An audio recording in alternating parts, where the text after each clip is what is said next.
Look at that shape. So beautiful. Okay, Doug, what are we doing here with this cover crop?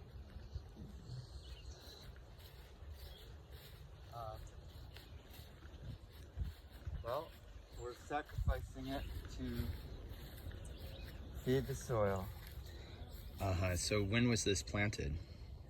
I think November, and it's been growing all winter, and there's 4 different varieties of cover crop plants in here. The purple is the hairy vetch, right? Hairy winter vetch. Hairy winter vetch. The crimson is clover. The light pink are the Austrian winter peas.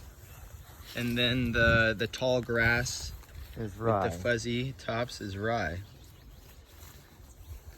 And what will be going into these beds? We're going to be planting all kinds of summer crops, peppers, and probably some more squash, different things that we... So we're going to shape this patch. This was just field crops, and now we're going to shape them into our bed system, which will involve what kind of tillage? Or will this be fully tilled in, just a light surface tillage?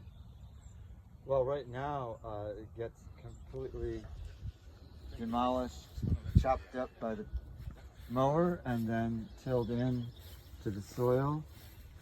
And then we can't shape the beds until we totally incorporate all of this really thick. You can see how thick this stuff is. There's a lot of material here. And so that's a full tillage, like the tiller will be going 12 inches deep, more? We have one, what we call chisel plow that goes deeper, right? But you can see how thick this stuff is. Yeah. You want to get a shot of the tractor actually mowing it? Yeah, I will after this. Okay. Yeah, so we're strategically tilling here to get this space of the garden into our bed system, and then hopefully going forward there will be very little need to till. But yeah, growing cover crops, getting organic matter into the soil, and also keeping the soil microbes happy all throughout the winter, getting them some food to eat. All right. Wow, so this is the final result of the flail mower out here.